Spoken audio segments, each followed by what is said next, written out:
বিসমিল্লাহির রহমানির রহিম। আজকের এই অনলাইন ক্লাসে নবম ও দশম শ্রেণীর শিক্ষার্থীদের স্বাগতম। আমি তোমাদের সাথে আছি, আমি জান্নাতুল ফেরদৌসী, প্রদর্শক পদার্থবিজ্ঞান। আজকে আমরা যে ক্লাসটি করব সেটি হচ্ছে পদার্থবিজ্ঞান কাজ, ক্ষমতা, শক্তি, চতুর্থ অধ্যায়। তো আজকের ক্লাসে এটা হচ্ছে লেকচার 3। কাজ, ক্ষমতা, শক্তি নিয়ে এনে আমার আরো দুটো ক্লাস হয়েছে, এটা হচ্ছে 3 নাম্বার ক্লাস। আজকে ক্লাসে আলোচনা করব আমরা গাণিতিক সমস্যাগুলি নিয়ে। দেখো, একটা আমি প্রশ্ন উঠাই রাখছি বোর্ডে। প্রশ্নটা হচ্ছে 60 কেজি বরের একজন ব্যক্তি 20 মিনিটে 180 মিটার উঁচু একটি পাহাড়ের চূড়ায় আরোহণ করে। তার বিভব শক্তি কত এবং কাজ ও প্রযুক্ত ক্ষমতা নির্ণয় করো। তাইলে দেখো এখানে কি কি দেওয়া আছে। এখানে দেওয়া আছে বর m ইকুয়াল টু দেওয়া আছে 60 কেজি। সময় দেওয়া, আচ্ছা দেখো এখানে 180 মিটার উঁচু পাহাড়ের চূড়ায়, তাহলে উচ্চতা দেওয়া আছে s ইকুয়াল টু 180 মিটার, আর সময় দেওয়া আছে t ইকুয়াল টু 20 মিনিট। কিন্তু আমরা জানি সময়ের একক সেকেন্ড, তাহলে এটাকে আমরা একটু সেকেন্ডে কনভার্ট করে নেব, 20 ইন্টু 60 সেকেন্ড। আমাদেরকে বের করতে বলা হয়েছে কি বিভব শক্তি, কাজ এবং প্রযুক্ত ক্ষমতা। তাহলে W ইকুয়াল টু ওয়াট, প্রযুক্ত ক্ষমতা P ইকুয়াল টু ওয়াট। তাহলে দেখো আমরা এখানে কোন সূত্রটা প্রয়োগ করব। যেহেতু আমরা এখানে কাজ বের করব প্রথমে, তাহলে কাজ সমান সমান কি আমরা জানি W equal to F into S। যে এখানে যেহেতু সরণটা উচ্চতায় দেওয়া আছে সেক্ষেত্রে F ইন্টু S। আর এটা যেহেতু অভিকর্ষ বলের বিরুদ্ধে কাজ করা হচ্ছে, তাহলে এখানে ত্বরণটা হবে অভিকর্ষ ত্বরণ। তাহলে F সমান সমান আমরা লিখতে পারি mg s। তাহলে এখন আমরা মানটা বসাই, m এর মান আছে 60, অভিকর্ষ ত্বরণ হচ্ছে 9.8, g equal to 9.8 metre per second square. তাহলে উচ্চতা দেওয়া আছে 180 মিটার। তাহলে এক্ষেত্রে কাজের পরিমাণটা কি আসতেছে, আসলে এটা আসতেছে 10.584 into 10 to the power 4 joule. তাহলে দেখো এখানে এক্ষেত্রে কিন্তু যে আমাদের কাজের পরিমাণটা আসতেছে 10.584 into 10 to the power 4 joule.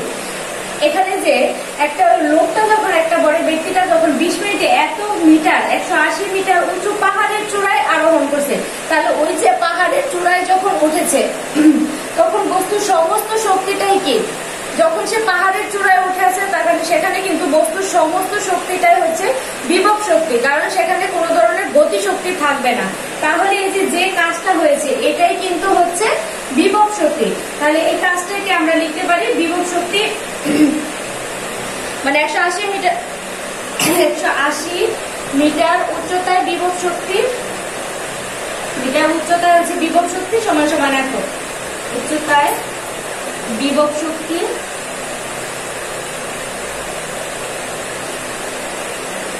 সমান সমান 10.584 into 10 to the power 4 joule.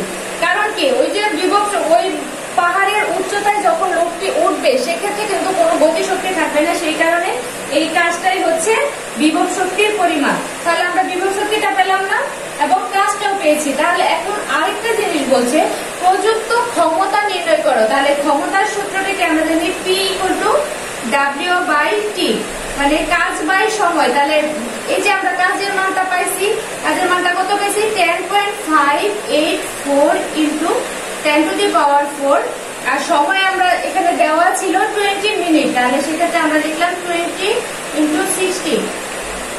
দেখো এক্ষেত্রে মানটা কত আসতেছে, এক্ষেত্রে আসতেছে 88.2 ওয়াট। ক্ষমতার একক কি ওয়াট। তাহলে আমরা এই যে এই অঙ্কটা বুঝতে পেরেছি। এটা হচ্ছে যে যেহেতু লোকটি পাহাড়ের চূড়ায় আরোহণ করছে সেক্ষেত্রে সমস্ত কাজটাই হচ্ছে বিভব শক্তি।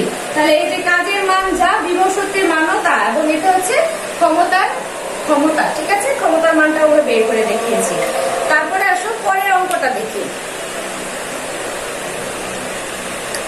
পরের অঙ্কটা দেখো, এই অঙ্কটাতে আছে 2 নম্বর অঙ্কটা হচ্ছে 200 গ্রাম বরের একটি বস্তুকে 49 মিটার পার সেকেন্ড বেগে খাড়া উপরের দিকে নিক্ষেপ করা হলো। কত উচ্চতায় বস্তুটির বিভব শক্তি এবং গতি শক্তি সমান হবে? একটা এত গ্রাম বরের একটা বস্তুটাকে তুমি খাড়া উপরের দিকে নিক্ষেপ করছো, তাহলে কোন উচ্চতায় এই বস্তুটার বিভব শক্তি এবং গতি শক্তি সমান হবে, সেই উচ্চতাটা আমাদের এখন বের করতে হবে।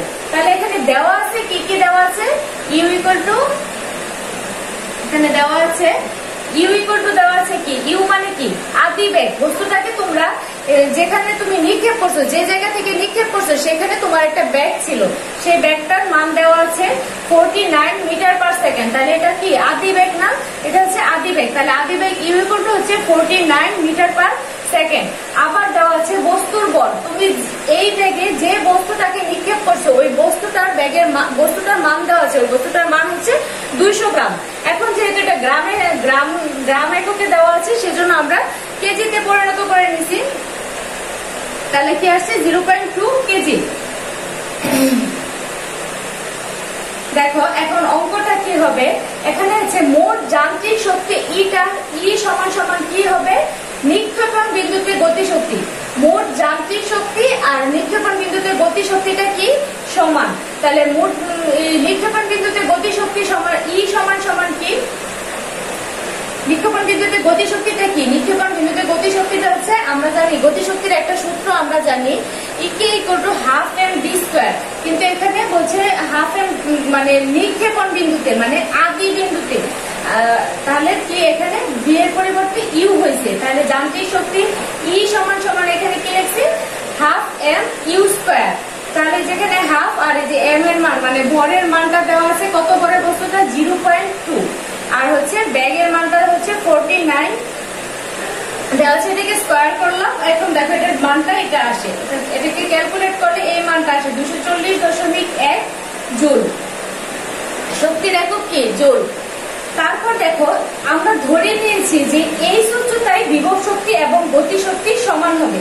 আমরা কি ধরে নিয়েছি, মানে আমরা ওই যে বস্তুটাকে যে আমরা খাড়া উপরের দিকে নিক্ষেপ করছি সেক্ষেত্রে আমরা ধরে নিয়েছি যে একটা এই উচ্চতায় গেলে বস্তুটার বিভব শক্তি এবং গতি শক্তি সমান হবে। তাহলে এই উচ্চতায় বস্তুর বিভব শক্তি বি সমান সমান আমরা কি জানি, বিভব শক্তি সমান সমান আমরা কি জানি mgh।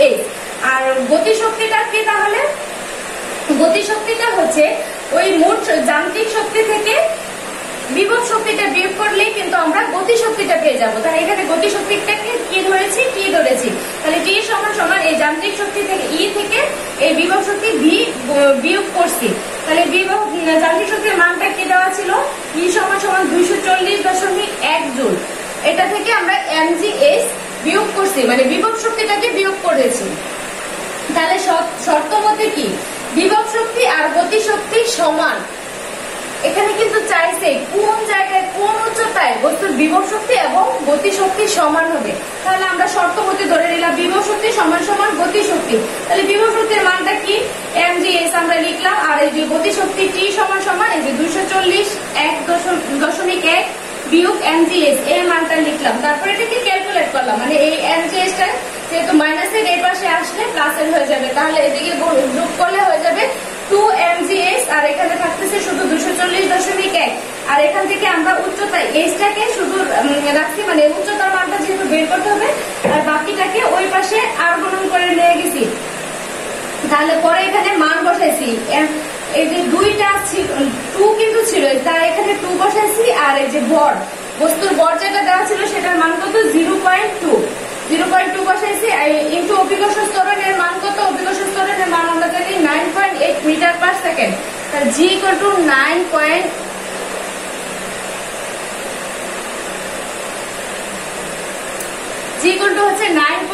Metre per second.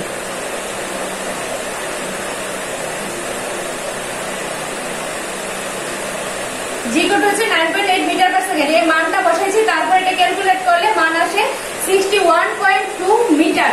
এটাই হচ্ছে উচ্চতা। তাহলে এই উচ্চতায় বস্তুর বিভব শক্তি এবং গতি শক্তি সমান হবে। তারপরে চলো পরের অঙ্কটা দেখি কি আছে। 3 নম্বর অঙ্কে আসো।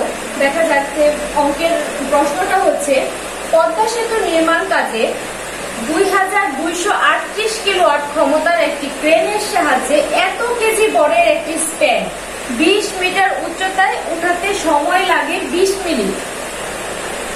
প্রশ্নে কি বলা হয়েছে? বলা হয়েছে যে এত ক্ষমতার একটা মানে ক্ষমতাটা দেওয়া আছে, এত ক্ষমতার একটা ক্রেনের সাহায্যে এত কেজি বরের একটা স্প্যান 20 মিটার উচ্চতায় উঠাতে যে সময় লাগে সেই সময়ের মানটা দেওয়া আছে 20 মিনিটে মানে এটা উঠাতে পারে।